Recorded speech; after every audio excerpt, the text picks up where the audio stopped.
Oke, kali ini kita bakal bahas cerita seorang pesepak bola yang punya bakat super unik. Dan jujur aja, sering banget bikin lawan kaget. Yuk kita selami lebih dalam soal paradoks Pratama Arhan. Coba dibayangin, sesaat sebelum pertandingan krusial di Piala Asia lawan Indonesia, kiper Jepang Zion Suzuki ngomong kayak gini dengan penuh percaya diri. Tapi apa yang terjadi selanjutnya? Ya, beberapa menit kemudian, lemparan yang katanya nggak bahaya itu justru jadi kunci dari satu-satunya gol Indonesia di laga itu. Ini bukti nyata kan, kenapa kita nggak boleh ngeremehin dia. Jadi, apa sih sebenarnya senjata rahasia yang bahkan bisa bikin bingung pemain-pemain kelas dunia ini? Gini, ini tuh bukan sekedar lemparan ke dalam yang jauh. Bukan, ini tuh udah jadi senjata strategis. Lemparannya kenceng, datar, dan akurat banget. Langsung ke jantung pertahanan lawan. Ibaratnya, ini tendangan sudut tapi pakai tangan. Dan daftar korbannya tuh, wah makin lama makin panjang.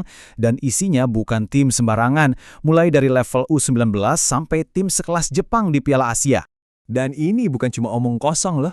Bahkan kiper juara dunia sekelas Emi Martinez dari Argentina pun ngakuin kalau lemparan arahan itu berbahaya dan susah banget ditebak. Nah, pertanyaannya sekarang, gimana ceritanya seorang anak dari Blora, sebuah kota kecil di Jawa Tengah, bisa punya skill kelas dunia kayak gini? Jawabannya tuh, jujur aja, cukup mengejutkan. Bakat ini muncul bukan dari latihan di akademi elit, tapi dari sesuatu yang kita sebut keisengan. Iya, beneran, cuma dari iseng-iseng nyoba. Jadi, dia nemuin bakat ini secara nggak sengaja, terus dia asah sendiri. Latihannya pun simple tapi efektif banget buat memaksimalkan kekuatan lemparannya itu. Semuanya otodidak.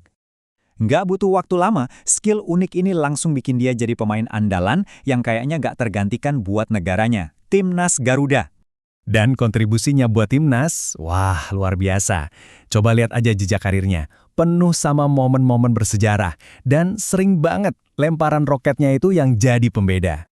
Sampai akhir 2024, dia udah main lebih dari 50 kali buat Indonesia. Itu nunjukin betapa pentingnya dia buat Timnas kan? Tapi, di balik semua kesuksesan ini, ada cerita lain yang jauh lebih kompleks. Nah, disinilah kita nemuin paradoks utamanya. Kalau di Indonesia, dia itu pahlawan. Perjalanannya di klub luar negeri justru jadi sebuah perjuangan panjang buat dapat pengakuan.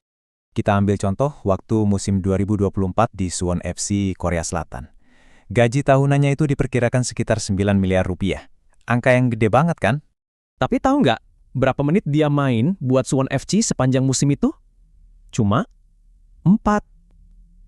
4 menit doang. Dan pola kayak gini tuh bukan yang pertama kali. Waktu 2 tahun di Jepang, dia juga cuma main 4 kali. Kayaknya para pelatih di sana kadang bingung gimana cara manfaatin skill unik dia ini ke dalam sistem permainan mereka. Jadi, gimana nasib selanjutnya buat seorang pemain yang seolah-olah kejebak di antara dua dunia sepak bola yang berbeda ini?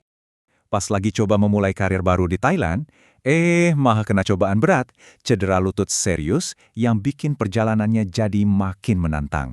Nah, ini yang jadi pertanyaan puncaknya. Apakah karir Arhan di level klub pada akhirnya bisa secerah penampilannya saat membela negara? Ini adalah kisah tentang bakat yang langka, kebanggaan nasional, dan tantangan tanpa henti untuk membuktikan diri. Bukan cuma sekali, tapi lagi dan lagi.